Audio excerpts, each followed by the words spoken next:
Life Management Science Labs would like to acknowledge that we live and produce this podcast on the traditional lands of the Wurundjeri people. We'd also like to acknowledge the traditional owners of the lands of our listeners and our international colleagues. We'd like to thank and pay our respects to their elders past, present and emerging.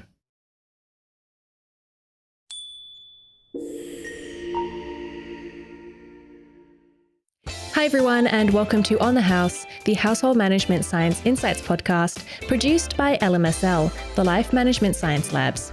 We are champions of life management science, providing structured insights informed by science and inspired by practice on key aspects of conscious living.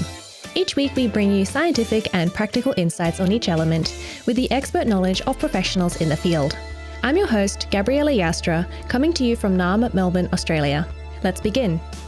Welcome back to On the House, the Household Management Science Insights podcast.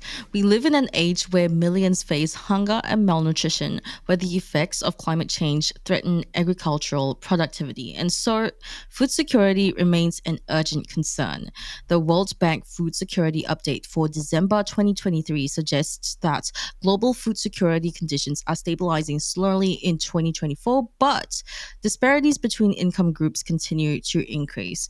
So even in developed countries, the prevalence of household food insecurity is relatively high, ranging from 8 to 20% of the population. So in this episode, we're speaking to research scientist and international agriculture and human health program manager, Graham Lyons from the University of Adelaide to find out more about the threats that we face in food security and what we can do about it on a household level. So hi, Graham. Lovely having you on the show. Thank you, Marie. Thank you very much for inviting me on. Yeah, how are you going today? Oh, pretty good. Yes, I attended a lecture on diabetes this morning, which was very interesting in the middle of town. And now I'm back on the edge of town in my home. Yes, good day. Yep, thank you. Yeah, that sounds fascinating. So for starters, what is food security and who experiences it? Well, food security is something that is of special importance to everyone on the planet, really. It's the provision of adequate food, of adequate nutrition, including micronutrients that a lot of people may not think about much, into the foreseeable future. So it needs to be sustainable, not just here today and not there next week. It's of crucial importance to humanity to have food security, and there are various impacts that can affect or, in particular, reduce food security, and we need to be aware of those. So it's the provision of sustainable, nutritious food at a village level, a household level, across the world.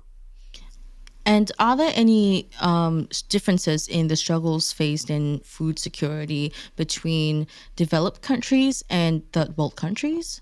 Yes, huge differences across the world.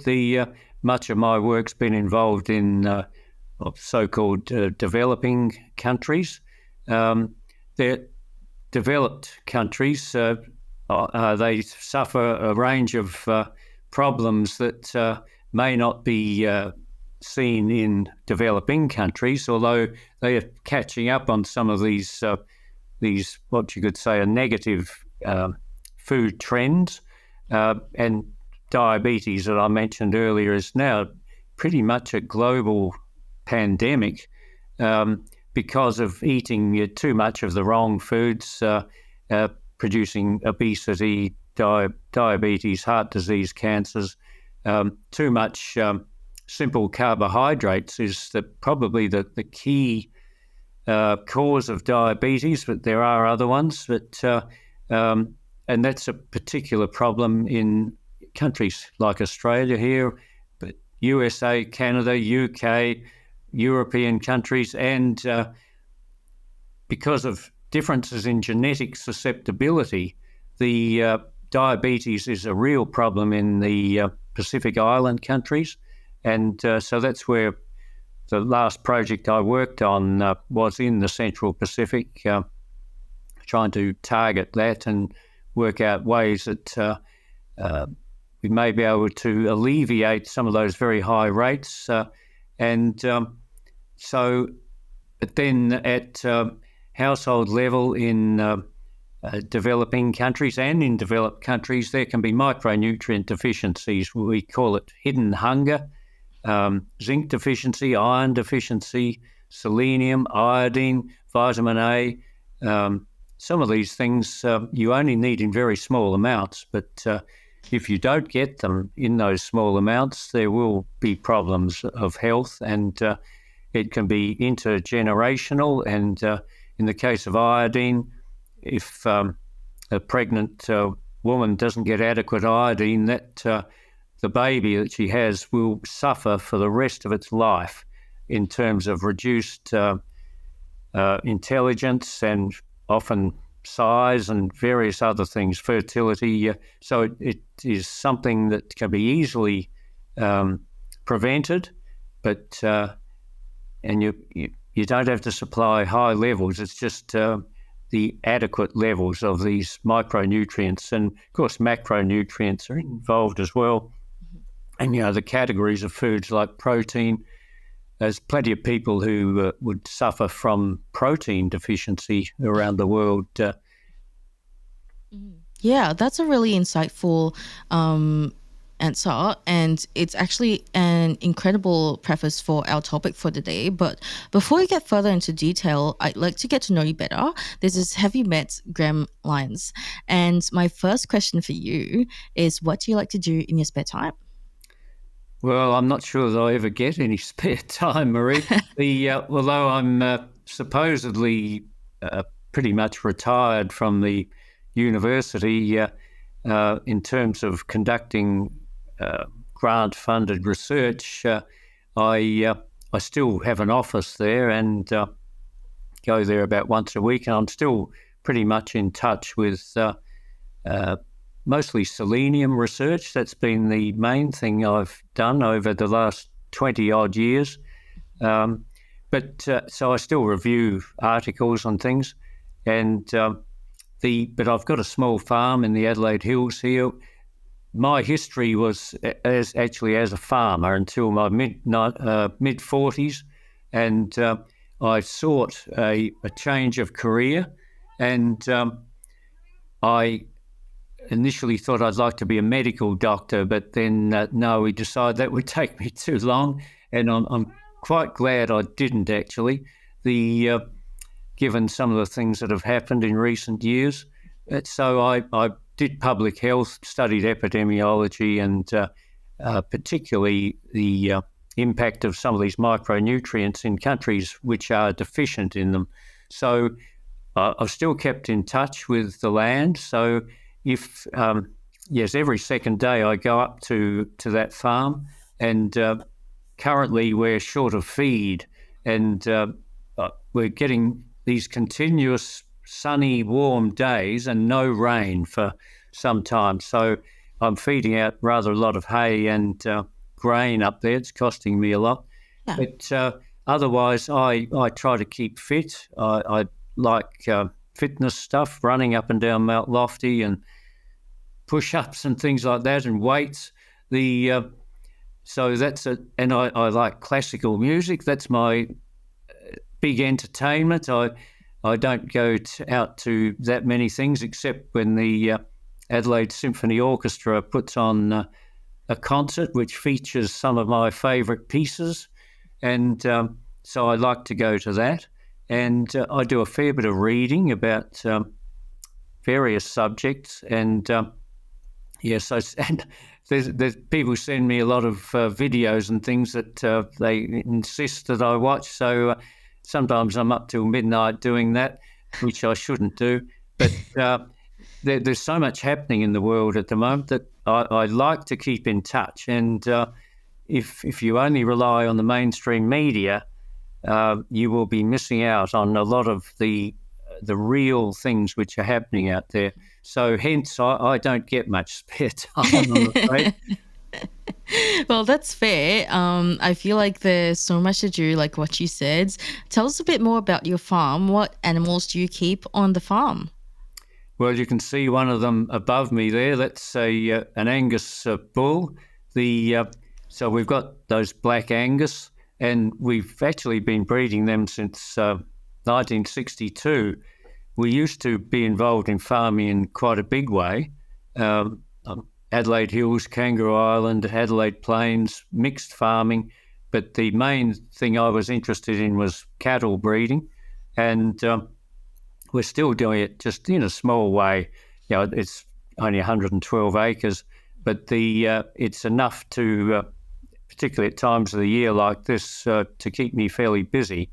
And so we do a bit of breeding. So I bought a bull a year ago, and we've got his first lot of calves, and there's yearlings around the place. And I've just sold some 2-year-old bulls to a station north of Broken Hill. So I keep in touch with the cattle story, and there's a handful of sheep up there, but they're very old sheep, and they're the happiest, luckiest sheep in Australia. I think they're about 17 years old, and they still look healthy. It's amazing. Oh, that's so sweet. So that sounds like a lot of upkeep. Oh yes, it's quite a lot, and yes, I go up there every second day. It's not too far from here. I live on the edge of Adelaide. It's only a half-hour trip, and so I've got pretty used to that over the last year and a half. I used to have someone stay up there in the cottage, but he departed in early January last year. So since then, I've been running it. It's a fair bit of work, but I enjoy doing it. It's good to, what we're like. We can spend too much time in front of computers, and it's probably not particularly good for us. There's always something compelling to listen to or watch there.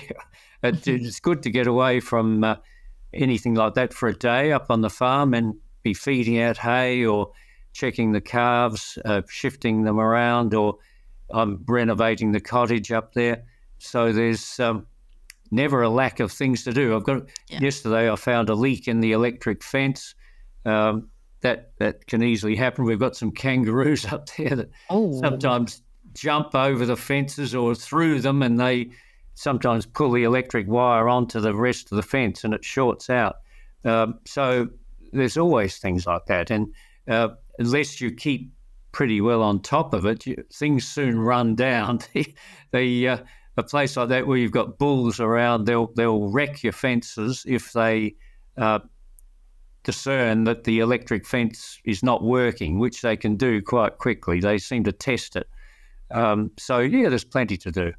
Yeah, it sounds really stimulating and such a fun side interest to have. It frankly sounds like a full-time job in and of itself. Well, that's what it used to be. We used to have a much bigger place up there, but sold that in the late 1990s and moved down to town. And that's when I went back to university. I studied agricultural science in the early 70s. And but then after travelling the world for a while, I managed our own family farms, and also took 3 years off of that to live in the Solomons.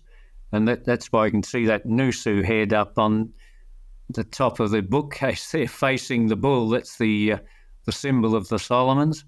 And that was in early 1980s, and I was running a cattle program up there, smallholder level, to try and increase the production of beef, but at a village level that would help those people out with income and possibly get a bit more protein into their diets and make the country a bit more self-sufficient in red meat production. So yes, that was my history there. Yeah. Oh, that's such a fascinating story. So thank you for sharing that with us. I feel like we got to know you a bit better. So now we'll move on to the interview section. And my first question for you is, I read a study actually suggesting that though providing food assistance to those who are hungry is important, that focus kind of distracts attention away from the ineffectiveness of government policies in addressing the social determinants of food insecurity. So I wanted to ask you what your thoughts on that were. Yes, government policies won't always be in the interests of the people at village level. Sometimes they can be. I don't have to generalise too much there, but not always. Perhaps an example in the Solomons was some years ago. I was helping with it was my own project actually. It was trying to increase the consumption of orange sweet potato, and this is to do with provitamin A. You'd think in those tropical areas people would never be short on vitamin A because it's in yellow fruits and vegetables and also in green vegetables, but it's masked by the green of the chlorophyll. But yes, it seemed that some people were low on it, that it made them more susceptible to some other conditions. And I thought sweet potato is a good basis to work from in countries like that, because in the Solomons and Papua New Guinea, it's the number one food crop at a local level, at a subsistence farming level, which in those countries is really the backbone of the economy. It's generally not funded by governments at all, except if they might do some or fund some research involved with it. That when you talk about the economies of countries like that, they'll often mention fishing. They're talking large-scale things, fishing, logging, things like that, which are not necessarily sustainable. And there's been a fair bit of plundering that's gone on over decades up in countries like that, which has not had a good effect. And the benefits of these things often go to just a handful of people, and they can cause all sorts of problems at village level.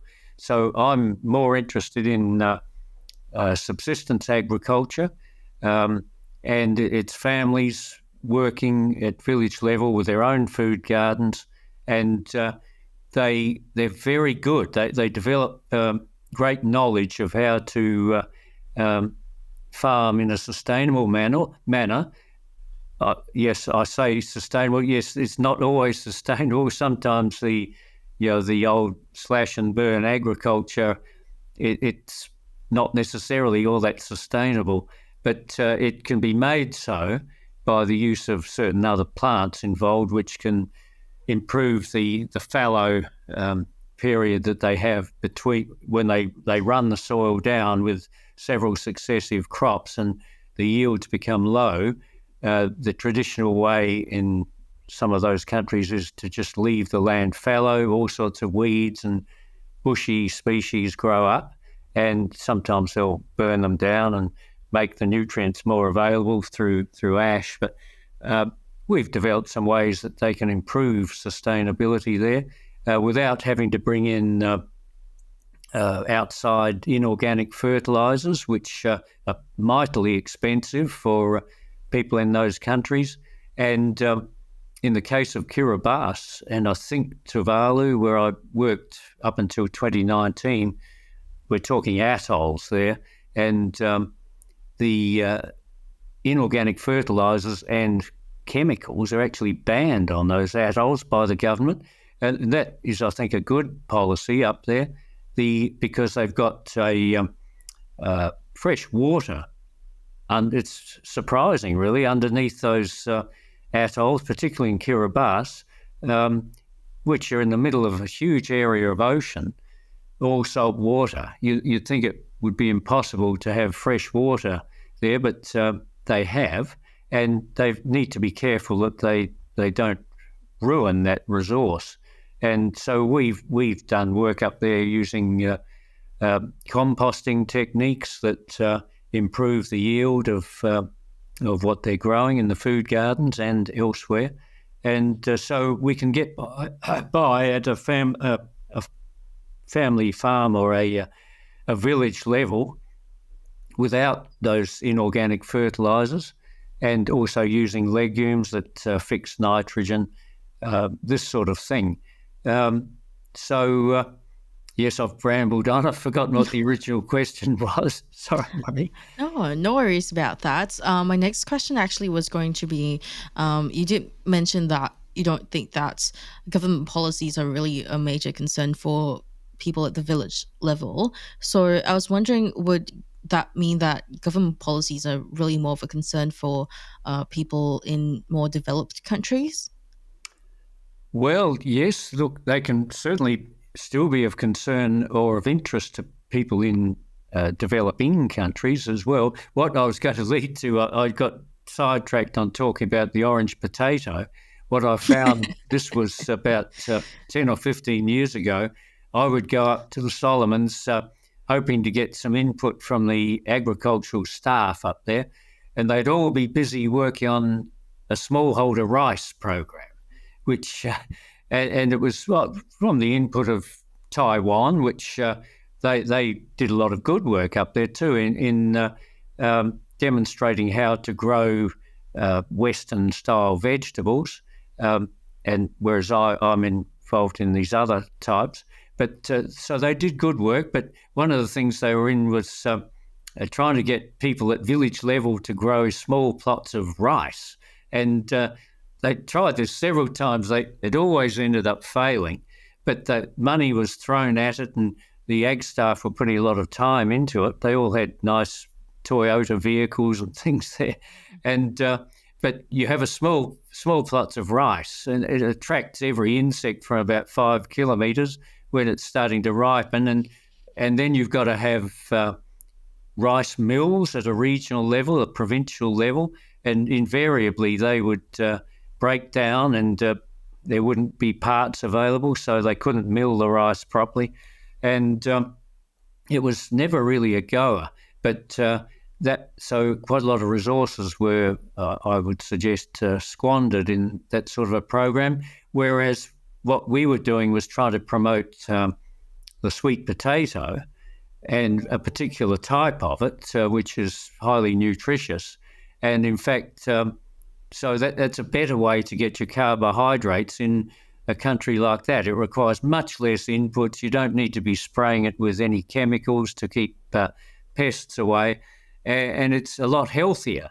If white rice is not especially healthy unless it's balanced by adequate vegetables and fish and what have you. It'll have a high glycemic index, which increases diabetes risk if you have too much rice that's not balanced by other good food inputs. So, but then it's a very good base to have if that is the case. But sweet potato is just a really good source of carbohydrate and certain amount of protein, not that much, but you'll get more of that from the leaves, and the leaves of sweet potato are very edible.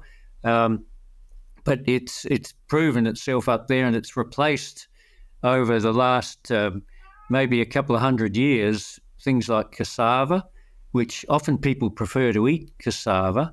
I'm not sure why. It's very bland, cassava storage roots, but sweet potato will keep yielding quite well even when the soil fertility decreases, say after 3 years of crops in a row on the particular piece of soil up there, whereas cassava will hardly yield anything after that time. So you find as population pressure increases, and it has, particularly in parts of Papua New Guinea, the people are required to move into, say, more or steeper areas or areas where the soil is not so good. You find that there's an increase in the growing of sweet potato for those reasons, and it's just a very useful crop. And I think rice is not such a useful crop up there.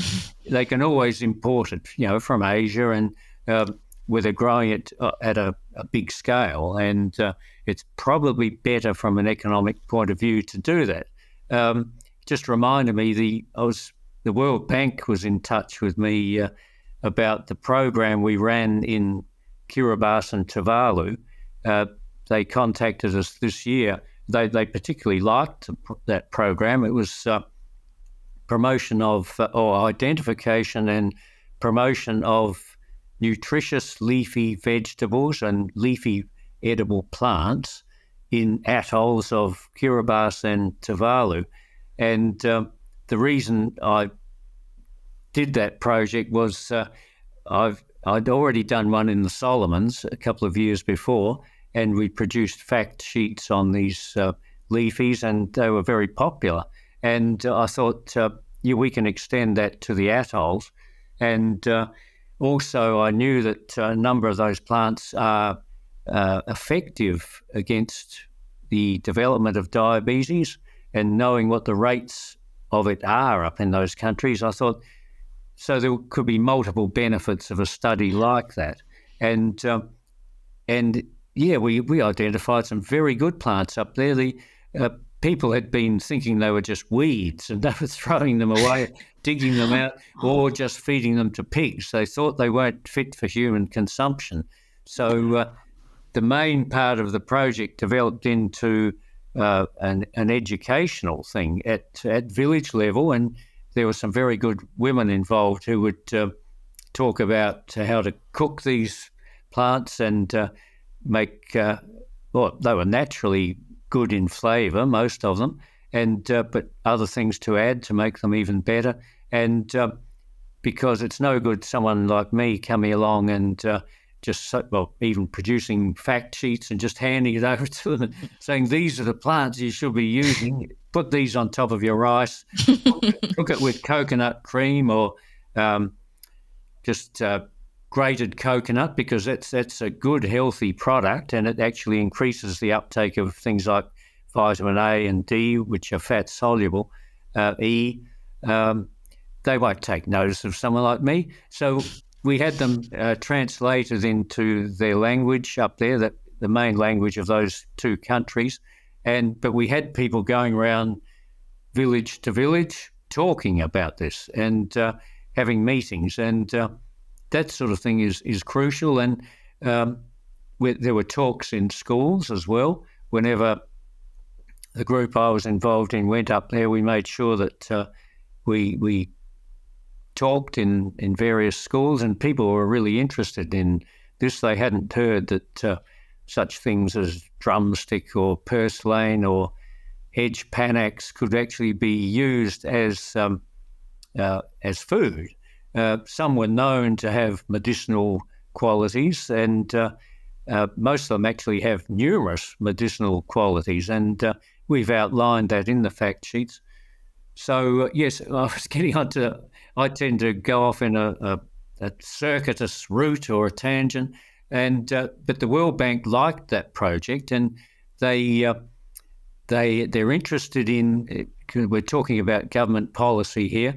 There's been a program in Kiribati, and I'm not sure about Tuvalu, whereby there's been a copra subsidy. And so the government subsidises the price of copra made from coconuts, because there's plenty of coconuts up there, and they grow readily up there, and they have done for a long time. And so people make good cash from selling copra, and it's virtually instant return. They can take the bag of copra down to the wharf on, say, one of the outer islands, the islands to the south of Tarawa, and they'll get paid pretty well there and then. It's weighed.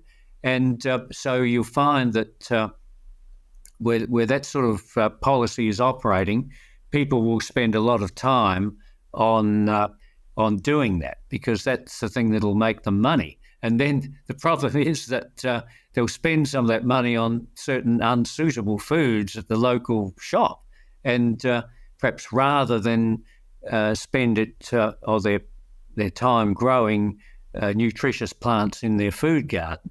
And so you'll get the continuation of things like diabetes. They'll be eating too many refined flour products. They love these sweet drinks. They They're like when I was young, it was called a slippery Sam. It was like an ice block in a tube. They like them, but they're not good for them at all. Yeah. And so the World Bank wanted to advise the government there to get rid of the copra subsidy, but that would impact a lot of people initially in a bad way. They wouldn't have any other means of making money. But long term, it's probably a good idea, but maybe it should be phased out.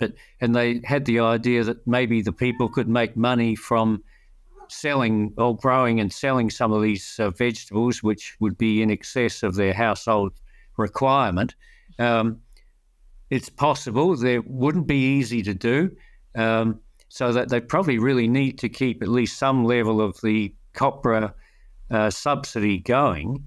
But also, if they can, encourage people to grow some of these vegetables. Yeah. Mm-hmm. So it sounds like education is a huge part of improving food security.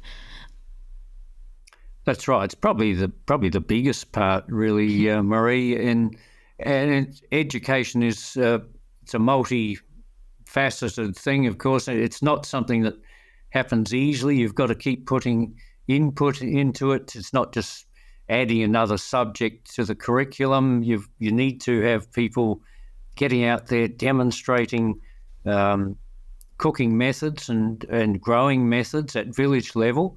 You've got to get the people interested. If they're not going to be interested in it, you won't get them to change their eating habits or the crops that they grow. There's a lot to it. Yeah, true. Yeah.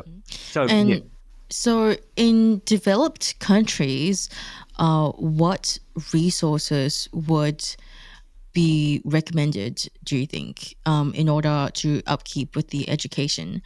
I'm not sure what the Australian education was like, but I did have a food and nutrition subject when where I was growing up, which is Singapore. So I know a little bit of that, but I am aware that this knowledge isn't really reiterated to me throughout my life, and so I am aware of it, but it's at the back of my mind. So what sources would you recommend keeping up with?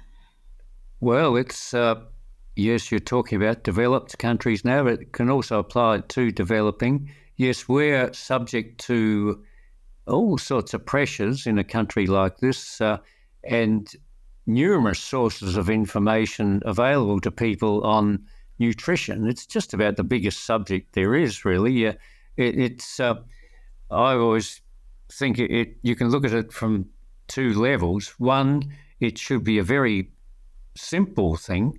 You just consume an adequate level of the key food types. There's the good fats, there's protein, carbohydrates, keep them reasonably low. Include a wide range of plant foods in there. And if you can get, unless you're a vegetarian, you don't like to eat meat, it's good to have a certain amount of meat in there. I always think about different things when I start talking here. There's some people who do very well on a total meat diet. I had studied this much until a couple of years ago, and I know some of these people, and they look extremely healthy. But then you'll say, can they keep this up forever? Just some of them just eat totally beef. They won't even go into other types of meat. And you'd think, gee, they're not eating any plants. Surely they're going to get sick or something. But no, some people have actually cured chronic conditions like chronic fatigue syndrome and various other sort of autoimmune type conditions by switching over to a total carnivore diet. So there are some unusual things that we still don't know a lot about when it comes to diet. Then, yes, I was saying it should be a simple thing. You would normally have a range of these good foods and try to limit the amount of processed food. Of course, most people, I think, who listen to your programs know this sort of thing, and there's an endless amount of information available, of course, on the internet and in libraries on this sort of thing. And a lot of people have sort of made their name on promoting particular types of diet, and they're not always good in the long run. And then you've got the medical profession, which doesn't actually have a lot of training in their at medical school on nutrition. They should really have more. They're more focused on disease than on health, I'm afraid. On trying to fix disease by medical means rather than trying to prevent it through healthy living. And but yeah, they're very good on healing or dealing with acute conditions. They have their role. But at a biochemical level, we're getting away from the macro now down to a cellular level. What goes on there is extremely complex. And the professor who was talking this morning, he Professor Islam, he originally comes from Bangladesh, but he's worked in South Africa for a long time, and he's one of the world's top researchers in diabetes, and he works largely with animal models, and but the level of complexity that he gets into is amazing. You know, the number of biomarkers that he will analyze, you know, from cells or from blood or what have you, to see what particular inputs are doing to raise or lower those biochemical markers as indications of whether they will be useful against diabetes or exacerbate diabetes is astonishing, because the enzymes that operate and the pathways that operate within a cell, it's very complex. So, and changes of diet will affect all of those things. And then, of course, you've got the what goes on in the gut, which is a relatively recent area of study. I'm saying during the last 20 years, perhaps. Not long ago, they used to think, it didn't matter what went on in the gut. No one studied all those microflora there, bacteria, fungi, you name it. They thought they were just outside of your true body. You didn't need to worry about that. But in fact, it's been found that the health of gut flora is very closely related to the way your brain operates, and it can be disrupted by certain medical interventions detrimentally, and it can have impacts on your brain, and it can ruin your life. So there's tremendous complexity there.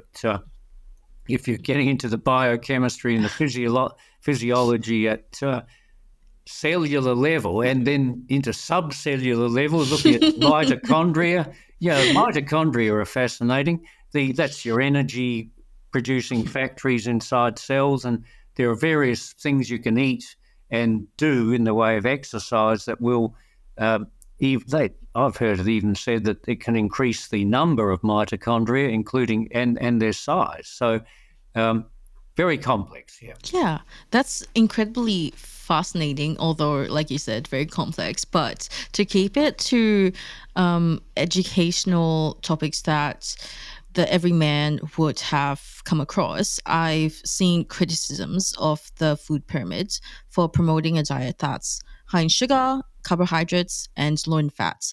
What are your thoughts on this? Yes, in fact, I saw something that came through the other day that was quite critical of the food pyramid.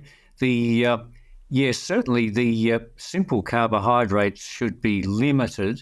There are some diets which say you should have no carbohydrates, and some people have done quite well with those. And I think certain cancer treatment protocols say you should eliminate carbohydrates, simple carbohydrates.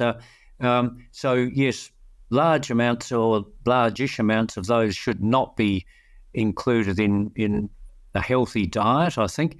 Then I remember a few years ago the CSIRO were criticised because people thought they'd got some big funding from the meat industry, and so they were recommending what some people thought was too much red meat in their new food pyramid. And I thought at the time that was probably right, but now I think what I've seen that meat can do, that may not be the case. It's not as unhealthy as some people were thinking, but whereas processed meats aren't great, you have things with nitrites and what have you in them, monosodium glutamate, you don't want them in your diet. But the fats, it's an interesting thing when we remember, you may not be old enough, but some years ago, saturated fats were demonized, and there was a reason for that. There were, what was the story? It was the soybean lobby had in America, which carried tremendous influence and still does, thought that they saw the saturated fats as a great rival to them, or inhibiting what they could do with soybean oil, and so they tried to demonize the saturated fats as being the sole cause of atherosclerosis and heart disease and cancers as well, which wasn't true at all. The virgin coconut oil is a very healthy oil, and it's highly saturated, and also palm oil. People demonize it because of environmental reasons. They've knocked down a lot of virgin rainforest to grow palm oil, and that's not such a good thing. But the palm oil itself, particularly unrefined palm oil, is a healthy oil. And then, of course, they started pushing the unsaturated fats, the fats grown from sunflower and all these sorts of things. Some of them are not bad. Canola is not necessarily that healthy. I think those unsaturated fatty acids can actually lead to more low-level inflammation in the body than saturated fats will, and that can lead to health problems. So they're not particularly healthy. The olive oil is a very good one. Look at they always talk about the Mediterranean diet as being about the healthiest around, and it's olive oil is a component of that. So you can't go wrong with olive oil as long as you don't cook it too hard, and that'll denature it. I use a fair bit of that myself. That's fantastic news for me. Yeah, no, good. These big industry lobby groups have big effects on governments and often a very unhealthy effect on populations. So the idea that you had to then go to a low-fat diets, these fats were causing all the heart disease, that was absolute rubbish. And they buy certain so-called nutritionists to spread these messages, which are often false, and it can be of great detriment. And then what we found was you'd get all these so-called low-fat products like yogurts and what have you, and they'd be full of sugar. And so this was a lot worse for people's health than those higher fat products. So you need to look at a lot of these. Luckily, we've still got the food little table on the back of a lot of these foods and you can check what levels of either sugars or total carbohydrates are. Then some of them are extremely high, and they're bad for you. You're much better off with a high-fat product. These lobby groups can have tremendous power, and they're all about making money for their industry, and they'll station their lobbyists in Washington and places like that where they can influence government policy makers. And look at the way the tobacco industry used to operate for a long time, and they resisted the evidence that started to come through in the early 1950s that tobacco smoking was actually very bad for you. It was causing cancer, but they pulled out all stops to resist that. but eventually they had to pull their head in a bit. So yes, no, you'll see trends out there happening, but you've just got to look at the levels of obesity and diabetes, heart disease, cancers in some of these countries, and then a genuine epidemiologist will be able to tease out the risk factors, why that has happened, what did it coincide with, what dietary changes did these increases in these conditions coincide with, and you can soon work out what are the causal factors. So it sounds like at this point, with all these marketing gimmicks going on, that it's probably the best practice to look at the back of a product and look at the table of ingredients that are there and the nutritional content. But what role does gardening sustainably have in food security? Well, that's a good one, Marie. A huge role. And even in a developed country like this, people can grow their own food. You don't need a lot of ground to grow a good range of vegetables, and you can have some fruit trees and supplement that, with fish and a bit of meat. The bit of grains bought, preferably whole grains. Some people are organic people and biodynamic.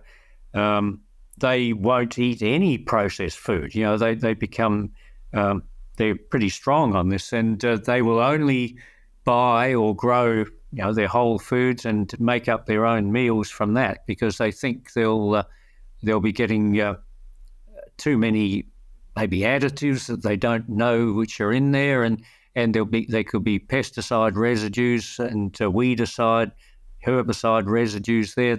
Glyphosate is almost ubiquitous now. And I remember when I was running farm on Kangaroo Island, you'd use glyphosate in the form of Roundup, spray it underneath your fences. So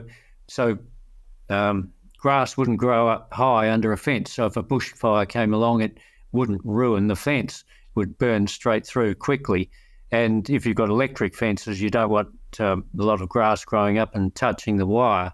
And everyone was told that Roundup was very safe, and as soon as it hits the ground, it's deactivated and it won't have any further effects. It was only having its effect on plants, which would take it up and then they would die. But it's since been shown that it does have plenty of other detrimental effects, and it's been used so widely that you've got people now like Mike Adams, the health ranger in Texas. He can test for glyphosate down to a very low level, and because he wants to be able to assure people that the products that he markets, which are mostly very good natural products, are free of glyphosate or at a very low level. So you've got these things happening around the place, and you've got certain trends in the world, and particularly the West, so-called Western countries, which have been going on for, you could trace them back to the 1930s or even earlier. One is a decline in fertility in humans, in sperm count in particular, quality, and people have put up various theories for this, but it could be a combination of all these factors. We had DDT was very prevalent during the 40s and 50s, and that they've reduced that greatly. It was actually used a lot against malaria, killing the mosquitoes that carried it. But it remained. It got concentrated in fatty tissues, and who knows what that did to reduce fertility. And then you've got some of these other products that mimic estrogens and things, and that can reduce fertility, particularly in males. And it's a really noted trend and that's why, there's been a great rise in these fertility clinics in recent years, because people are finding it hard to have babies. and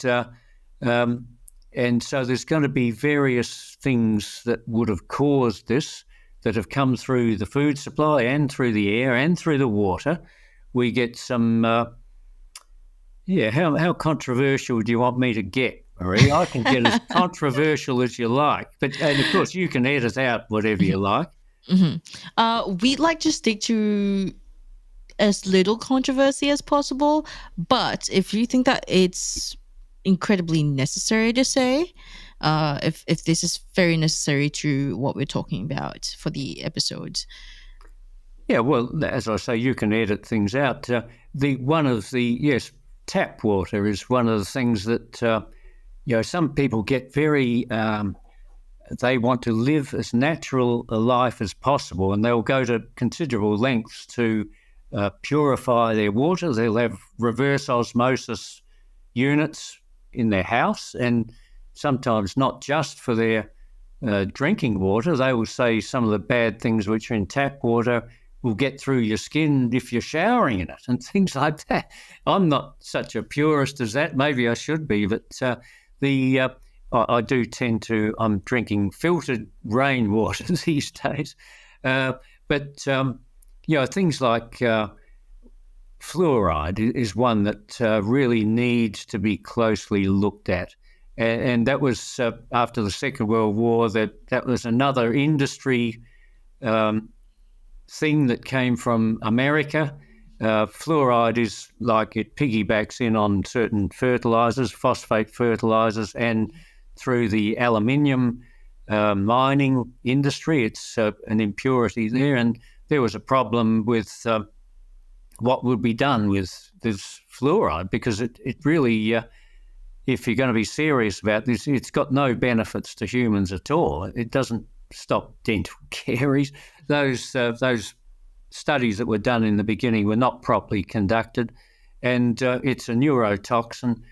It should not be put in our water supplies. That's the simple fact of it. I've studied this sufficiently. So on a household level, individually, what would you recommend us doing?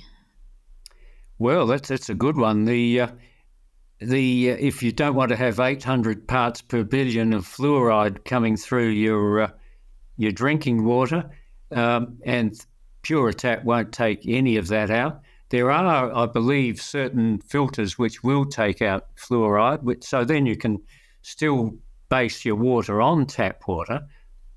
And, last year I went through an exercise of analysing all the waters that I could possibly be drinking in my home here and up on the farm. And there were a couple of surprises there. The Adelaide tap water had just the amount of fluoride that they say is in there, and it was 800 parts per billion, which is a part per billion is 1,000th of a part per million. So it's quite lowish levels, but it's something that shouldn't be in there at all. And so we talk parts per million for macronutrients or percentages, but if we get down into things like selenium and iodine and those real micronutrients, we describe them in parts per billion.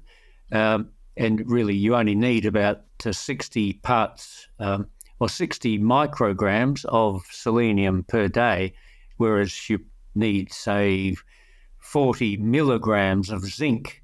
So we're talking 1,000 times different. So that's anyway, I mustn't get too far down that track. So that's why doctors will often be reluctant to recommend that people take selenium, because they'll start to, they won't know enough that a milligram is far too much of selenium, whereas 100 micrograms is what they should be taking. Anyway, so I tested all these waters and found that and because bothered by what they're spraying into the atmosphere, the levels in the tank water off the roof, the rainwater, were fine for all the things I was interested in. It was doing the macros like calcium, magnesium, sodium chloride, and things like that. I think they might have done iron as well. And I was bothered by the thought that there could be high-ish aluminium levels coming through, because aluminium, again, that's a neurotoxin that's you want to keep that at a low level in your food, and that will mess with your brain.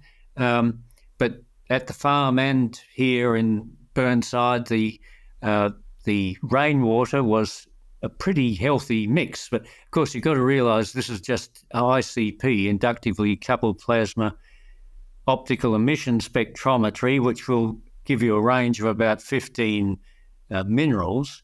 It's not testing for specific other things that could have got into the atmosphere or the water supply. And in terms of what can come through your water these days, we've got a lot of meth use here in Adelaide, apparently.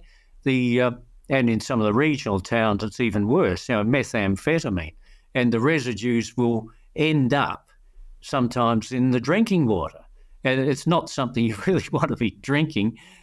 So my tests weren't testing for such things as that, but all the waters I tested were quite nice and low in aluminium.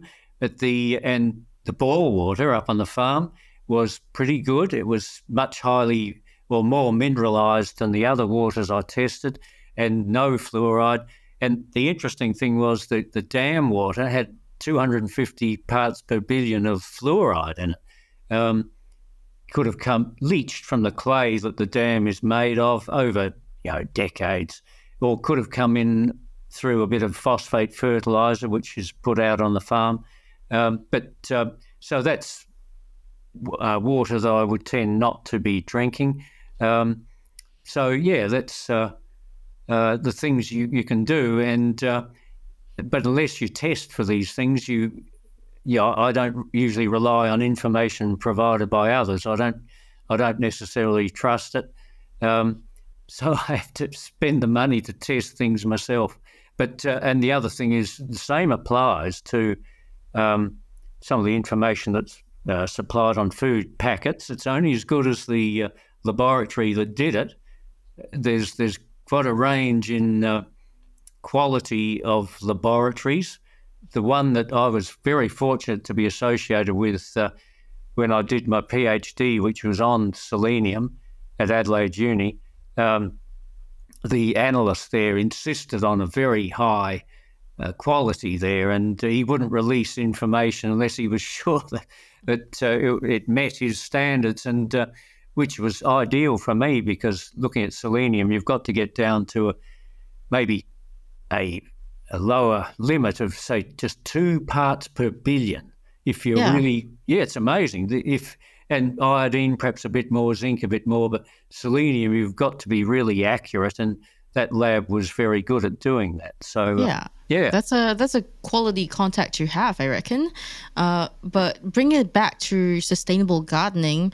Are there any advancements or revelations in agriculture science that we can apply to our own sustainable gardening practices at home?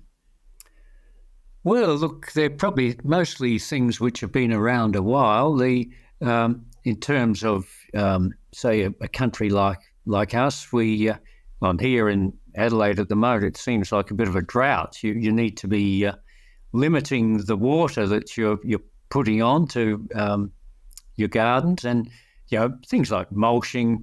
I think all your listeners know the value of that to reduce the water loss, the non-crop water loss through your soil. You've got to put plenty of mulch around, and then your garden will flourish, and you just give it one really good solid watering rather than be doing a fiddly little watering every day or so.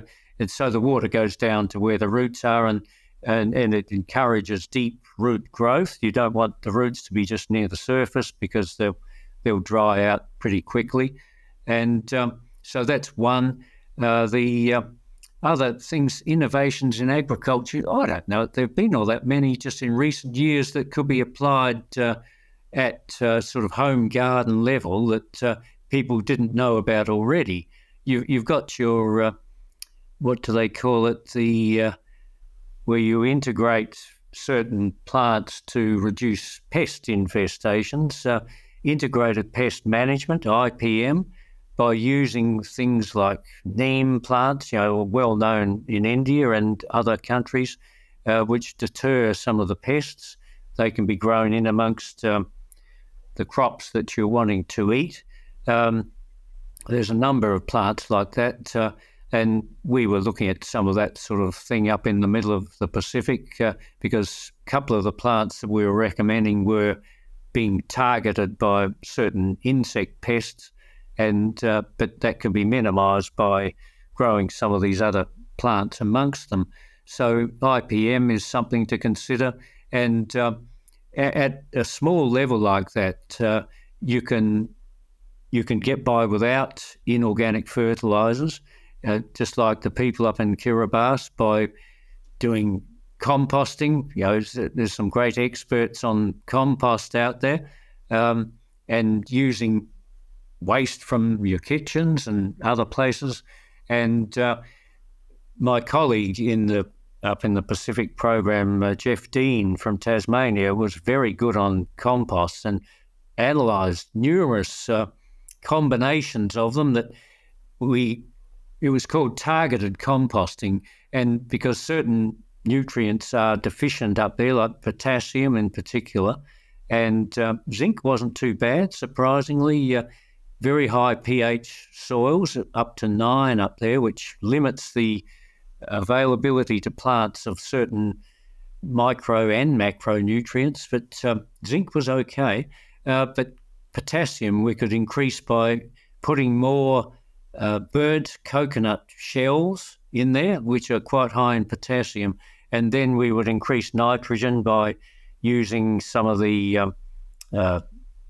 beach cowpea that grows up there readily because it fixes nitrogen in its roots using a special bacteria. And so we could come up with a compost that could address the specific deficiencies of particular atolls up there. So people growing gardens down here, I think they know a fair bit about the value of composting.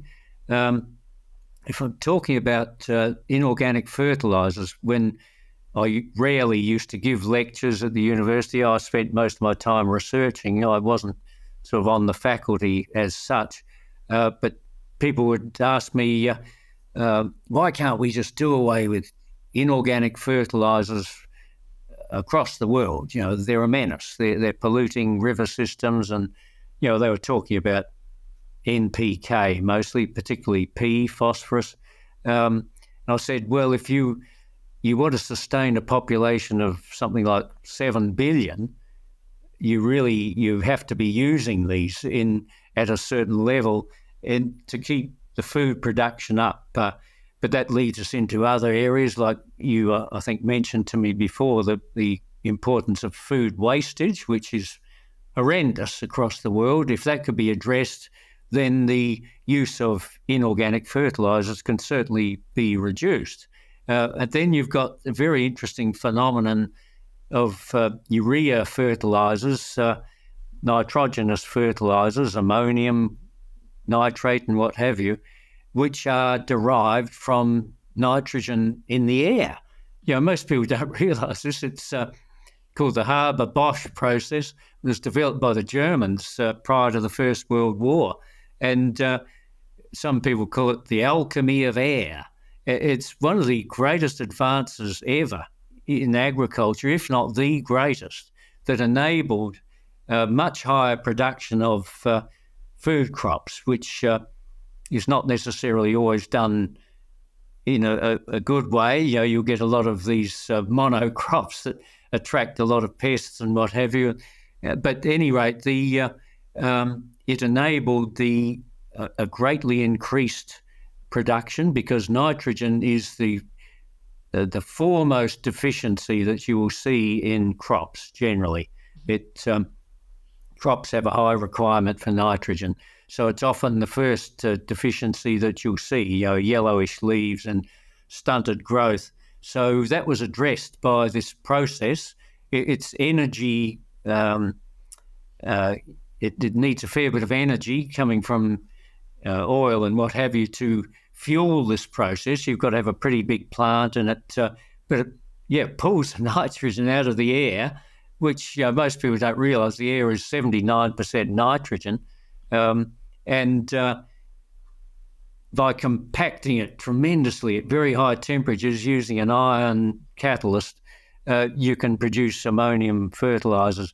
But these bacteria, which operate on legumes, on their roots, can do this naturally. And but on a much smaller scale, obviously. So we can use these legumes as intercrops. We were doing this up in the atolls there. Put them to use, and they will increase the production of the crops that you want to eat. Yeah.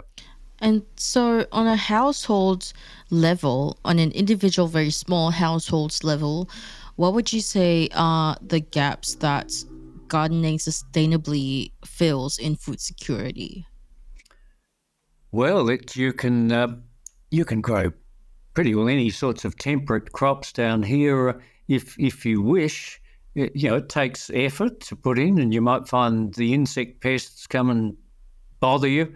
A lot of people find it's too much effort. It's a lot easier just to go along to the shop and buy your fruit and vegetables there.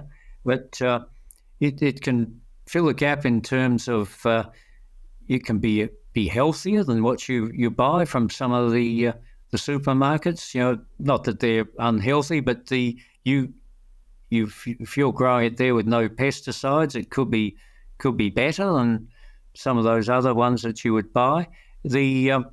I used to think that when I was heavily involved with fertiliser and things, and I used to think that there wasn't any advantage in really eating organic produce per se or biodynamic, but I'm not so sure now. I think if you can eliminate some of those pesticides from your diet, absolutely, it's got to be a good thing. And the organic farmers, mostly these people in developing countries are largely organic farmers. You'd say they can't afford to be buying pesticides or inorganic fertilizers. So there's a big place for it. It's just that, when someone would ask me that question about why we can't get rid of those large amounts, those large inputs of inorganic fertilizers, I'd say, okay, but you won't be able to sustain 7 billion people on this planet. And look, there's some trends going on now that seem to be diminishing that number, but I'd better not get into that.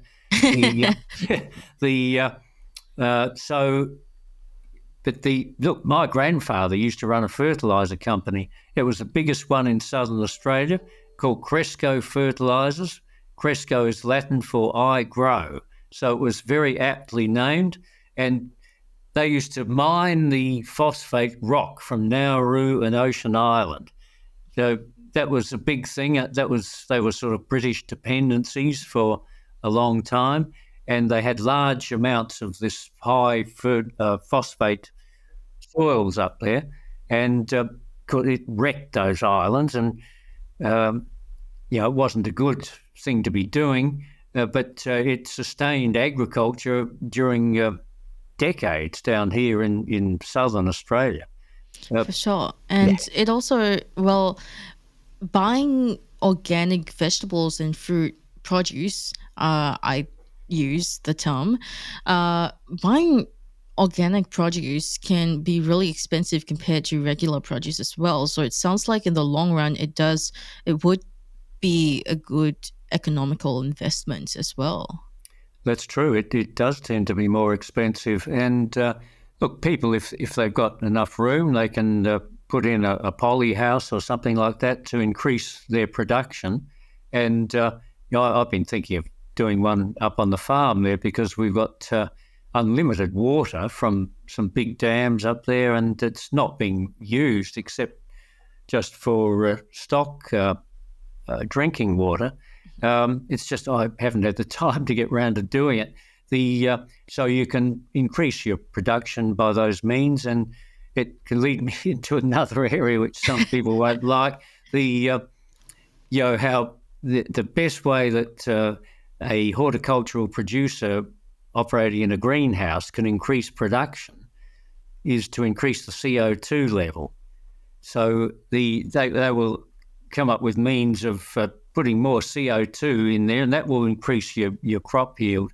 CO2 is not the demon that it should be.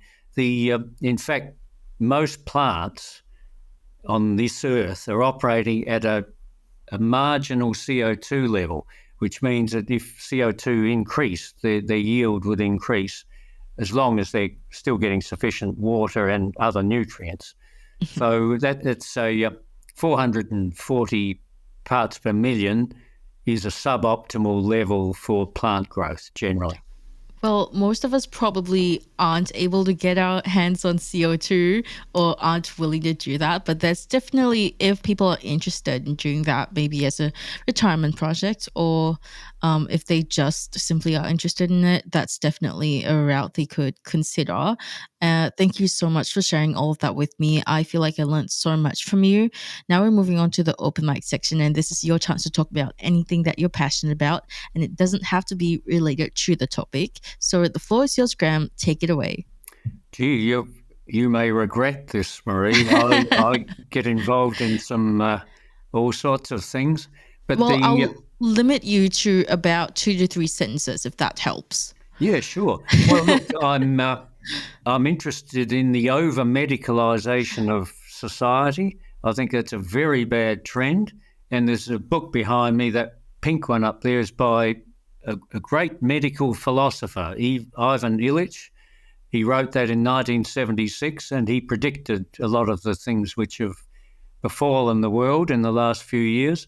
He wouldn't be at all surprised to see what's happened. And we need to be wary of the over-medicalisation of health. True health operates generally without medical intervention. That's the best ground for it to flourish in. Other things, look, I'm interested in fitness and exercise. A range of things. Your listeners would be generally good on this. It's a key thing for health, and you mix up a bit of aerobic with anaerobic exercise, bit of resistance work. I like running up and down Mount Lofty once a week because it puts your joints under a bit of stress and it makes your bones stronger. And when you get to my age, you're supposedly losing muscle and bone. Well, I'm making sure I'm not by doing certain things here. I don't succumb to age readily or easily. And so exercise is important. High-intensity interval training is quite a good one.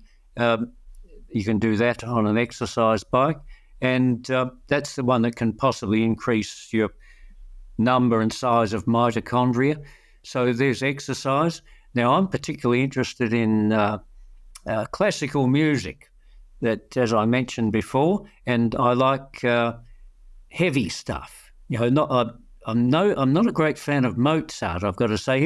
His work's a bit too musical for me. I like the really heavy orchestral stuff like Beethoven, Mendelssohn, Sibelius, Rachmaninoff. I love his piano concertos. Something, I get, it's got full of passion. And so I listen to that sort of thing on pretty well a daily basis. It's possibly good for one's mental faculties. And what else? I used to do a lot of travel in the work that I did. For about 20 years, I was researching the R&D of these micronutrients. The aim was to work in countries where there were specific deficiencies which were impacting on people's health. And I was involved in a thing called biofortification. It's not the work I did was at an agronomic level, which means you're doing it as you would, say, apply a fertilizer. I wasn't breeding for higher levels of, say, zinc and iron in, say, wheat grain or rice grain. Other people were trying to work on that. That's quite a difficult thing to do. I wasn't involved in GM sorts of things. But things like selenium and iodine can easily be increased in crops and then get into the food system by relatively natural means, and rather than, say, giving people tablets, which is not particularly sustainable.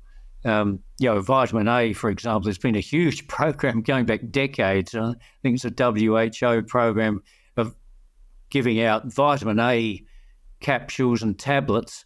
To me, that's not especially sustainable. It's better to come through the food system if you can by encouraging people to eat more leafy vegetables and perhaps a bit more orange sweet potato in those tropical countries. So I did a lot of travel to the tropics and China. We had very good programs in China. Anyway, sorry, I've gone way beyond 3 sentences. Sorry. No, I should have stopped you for sure, but I was feeling very entertained by all of the interest that you were telling me about, that I completely lost track as well, and I just wanted to keep hearing it. But thank you so much for sharing all of this with us today and for taking time to join us on the podcast as well. If our listeners want to find you, find out more about you and your work and what you do, where can they go? Well, I'm still based at the University of Adelaide. That's where I've done all 3 of my degrees, and I'm just classed as a visitor these days, but I still have an office at the Waite campus, which is at Glen Osmond on the edge of Adelaide, and their site can be found through the uni's website. www.adelaide.edu.au, I think, or might talk We'll link about it in the show notes. Yeah, anyway, and then it'll have staff with my name there. I've still got a page there, but after about another year, it may not be there because I won't apply for further visitor status. I think I've just got plenty of other things that interest me, and but I've had a good stay at the uni there, so that's where I'm based. And I used to be involved with an organisation called Harvest Plus, and I forgot to mention this before. This is my greatest claim to achievement, really, in science. I was trained in micronutrients in plants and animals by Professor Robin Graham, who was one of the founders of this Harvest Plus, based in Washington, D.C. And in 2016, the director of Harvest Plus won the World Food Prize, along with 3 researchers in Africa who are working on orange sweet potato. He got it for biofortification. So a fair bit of the work I was doing contributed to that. And it's sort of, I suppose you'd say it's the de facto Nobel Prize for food and agriculture. So that's my biggest sort of global official achievement, I suppose, in agriculture. But the main thing I see is if I can help people at village level, that's the best thing I can do. It's like medical activities that can help people or medical research that really helps people at a clinical level overcome whatever conditions they might have, rather than be just writing scientific articles out there read by other scientists. I really have always liked the idea of doing research that can be applied at village level to improve people's quality of life. That's amazing. We'll link all of that in the show notes.